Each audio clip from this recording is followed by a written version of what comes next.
रोज नई और मजेदार कहानियों के लिए हमारे चैनल को अभी सब्सक्राइब कीजिए।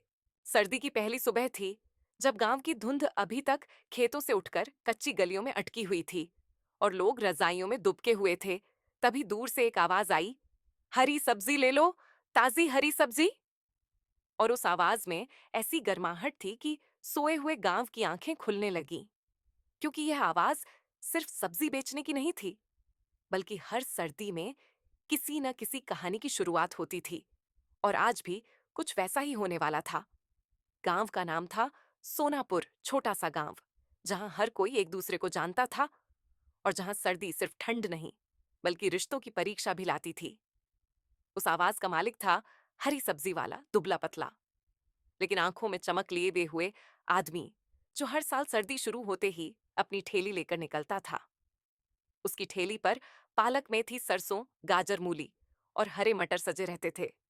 और ठेली से उठती मिट्टी और सब्जी की मिली जुली खुशबू गांव की सुबह को अलग ही रंग दे देती थी। हरी का गांव में कोई अपना नहीं था, ऐसा लोग कहते थे, लेकिन सच यह था कि पूरा गांव ही उसका अपना बन चुका था। वह किसी के दरवाजे से खाली हाथ नहीं लौटता था, और शायद इसी वजह से लोग उसकी आवाज सुनते ही बाहर निकल आते थे। उस सुबह भी सबसे पहले दरवाजा खुला। ललिता का, जो गांव की सबसे जिज्ञासु महिला मानी जाती थी, उसने शॉल कसते हुए कहा, अरे हरी, आज इतनी जल्दी कैसे? हरी मुस्कुराया और बोला, दीदी, सर्दी में देर कर दी तो सब्जी की ताजगी भाग जाती है और ग्राहक भी। और यह कहकर उसने ठेली से पालक का गुच्छा उठाया।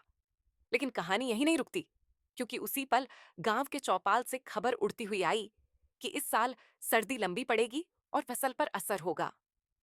ये खबर आग की तरह फैल गई और हर किसी के मन में चिंता बैठ गई, क्योंकि गांव की जिंदगी खेतों और सब्जियों पर टिकी थी।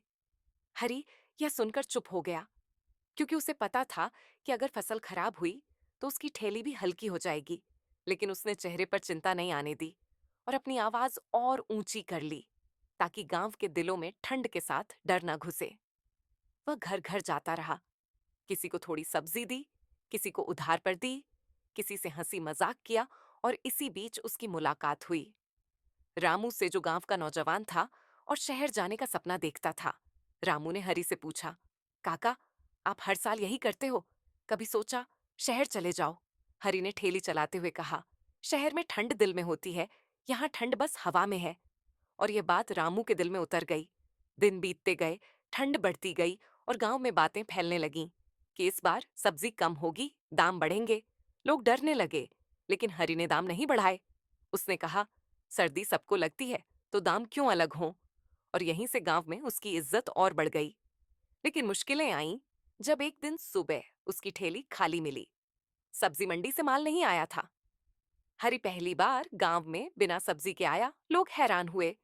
बच्चों ने पूछा, आज हरी सब्जी नहीं है क्या? और हरी ने सिर झुका लिया। उस दिन गांव की औरतों ने अपने घरों से थोड़ी थोड़ी सब्जी निकाली और हरी की ठेली में रख दी और कहा, आज तू बेचेगा और हम तेरे साथ खड़े हैं। उस दिन हरी की आंखें भर आईं और गांव ने समझ लिया कि रिश्ते पैसे से नहीं, भरोसे से चलते हैं। सर्दी और गहरी हो गई, कोहरा इतना कि रास्ते नहीं दिखते थे। और एक रात खबर आई कि पास के गांव में आग लग गई है। लोग भागे मदद को और हरी भी गया। उसने अपनी ठेली छोड़ दी और लोगों को सूप गाजर बांटे, ताकि ठंड में ताकत बनी रहे। उस रात हरी ने सिर्फ सब्जी वाला नहीं, बल्कि इंसान होने का मतलब सिखाया। जब सर्दी खत्म होने को आई तो गांव में नई फसल आई, खेत हरे हो गए और हरी की ठेली फिर से भर गई। लेकिन अब उसकी आवाज में पहले से ज्यादा भरोसा था। आखिरी सर्दी की सुबह उसने गांव के बच्चों को इकट्ठा किया और कहा, मैं यहां सब्जी बेचने नहीं आता, मैं यहां ये याद दिलाने आता हूं कि ठंड चाहे जितनी हो, अगर हम साथ हों तो हर मौसम हरा रहता है। और ये कहकर वह ठेली आगे बढ़ा। गांव की गलियों में उसकी आवाज गूंजती रही और लोगों को पता था कि अगली सर्दी में ये कहानी फिर किसी नए मोड़ के साथ लौटेगी। हरी की आवाज जब गली के आखिरी मोड़ पर खो गई तो गांव को लगा जैसे कुछ अपना दूर चला गया हो। लेकिन सर्दी अभी बाकी थी और कहानी भी।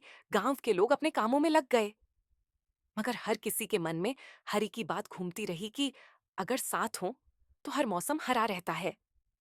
उसी दिन शाम को चौपाल पर लोग जमा हुए और बात फसल की होने लगी। रामू भी वहीं था, जो अब शहर जाने के बजाय गांव में ही कुछ करने की सोच रहा था। उसने कहा, अगर इस बार सब्जी कम हुई तो हम सब मिलकर कुछ करेंगे, अकेले हरी पर नहीं छोड़ेंगे। बुजुर्गों ने उसकी बात सुनी और सिर हिलाया। ठंड की रातें और ठंडी हो गईं, लेकिन गांव में एक नई गर्मी फैलने लगी थी। भरोसे की एक रात तेज कोहरा था और हरी अपनी ठेली लेकर लौट रहा था। तभी रास्ते में उसकी ठेली का पहिया टूट गया। अंधेरा इतना कि कुछ दिख नहीं रहा था। वह वहीं बैठ गया और सोचा, शायद आज यहीं रात काटनी पड़ेगी। तभी दूर से टिमटिमाती रोशनी आई। रामू और दो तीन लड़के थे जो उसे ढूंढते हुए आए थे। उन्होंने ठेली उठाई, पहिया ठीक किया और हरी को घर तक छोड़ आए।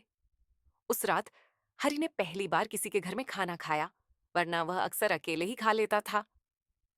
सुबह गांव में यह बात फैल गई कि हरी अब सिर्फ सब्जी वाला नहीं रहा, वह गांव का आदमी बन गया। दिन गुजरते गए और सर्दी ने अपनी आखिरी चाल चली। एक सुबह खबर आई कि मंडी में सब्जी के दाम बहुत गिर गए हैं, क्योंकि शहर से ज्यादा माल आ गया है। हरी परेशान हुआ, क्योंकि अब उसकी मेहनत का सही दाम नहीं मिलेगा। लेकिन गांव वालों ने उससे कहा, तू चिंता मत कर, हम तेरी सब्जी लेंगे, चाहे थोड़ी महंगी ही क्यों ना हो। हरी ने मना किया और कहा, नहीं, गांव का पेट सस्ता और दिल महंगा होना चाहिए। उसी दिन गांव में फैसला हुआ कि सब मिलकर अपनी सब्जी शहर में बेचेंगे। रामू आगे आया और उसने ट्रैक्टर की व्यवस्था की। हरी ने पहली बार शहर का रास्ता देखा, ऊंची इमारतें और भागती भीड़। लेकिन वहां उसे अपनापन नहीं मिला। सब्जी बिक गई, पैसा भी मिला, लेकिन हरी ने चैन की सांस गांव लौट कर ही ली। लौटते वक्त उसने सोचा कि असली कमाई पैसे में नहीं, बल्कि उस जगह में है जहां कोई नाम लेकर बुलाए। जब वे गांव पहुंचे तो बच्चों ने तालियां बजाईं, जैसे कोई त्योहार हो। उस दिन शाम को सबने मिलकर खिचड़ी बनाई। हरी ने सब्जी डाली और गांव ने चावल और दाल डाली। ठंड की उस रात आग के चारों ओर बैठे लोग हंस रहे थे, बातें कर रहे थे, और किसी को ठंड नहीं लग रही थी। सर्दी धीरे धीरे विदा लेने लगी। खेतों में नई कोपलें निकल आईं। हरी की ठेली अब और हरी दिखने लगी, लेकिन हरी जानता था कि अगली सर्दी फिर आएगी, चुनौतियां फिर आएंगी। मगर अब वह अकेला नहीं था। एक सुबह वह चौपाल पर बैठा था और बच्चों को सब्जी के नाम सिखा रहा था। पालक हरा होता है क्योंकि यह ताकत देता है। सरसों पीली फूल बनकर खुशी देती है, और गाजर मीठी होती है ताकि जिंदगी में मिठास रहे। बच्चे हंसते रहे और हरी मुस्कुराता रहा।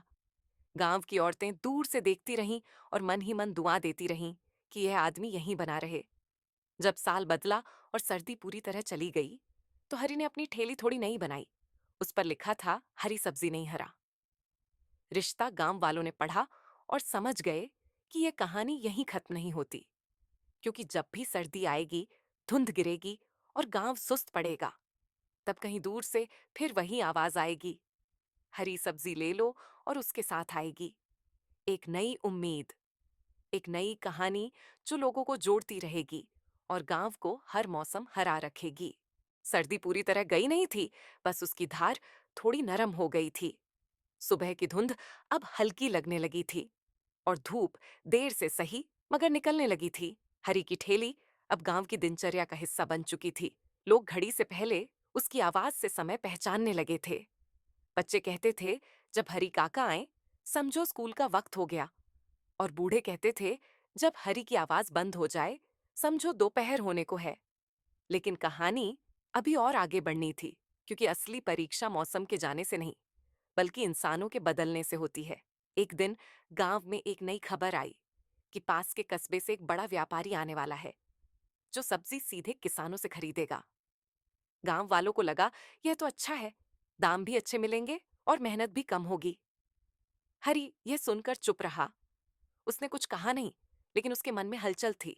उसे डर नहीं था, व्यापारी से उसे डर था, उस सोच से जो इंसान को इंसान से दूर कर देती है।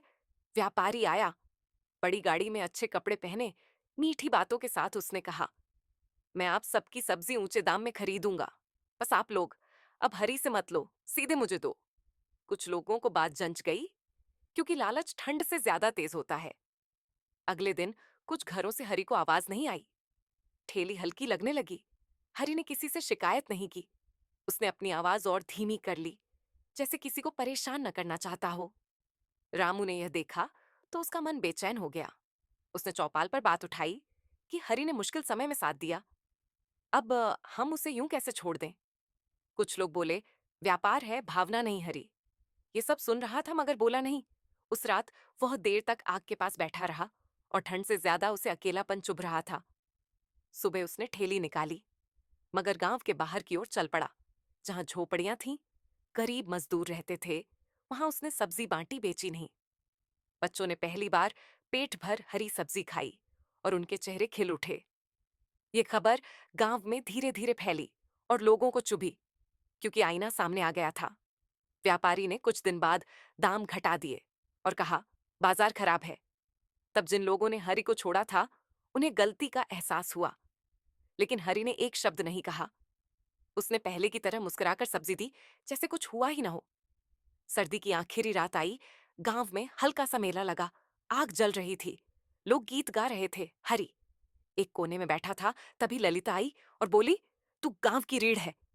ये सुनकर हरि पहली बार जोर से हंसा और बोला, मैं तो बस ठेली हूं, रीढ़ तो आप सब हो। उसी रात व्यापारी चुपचाप गांव छोड़ गया और सुबह जब गांव जागा तो सब कुछ फिर पहले जैसा था। मगर अब रिश्ते और गहरे हो चुके थे।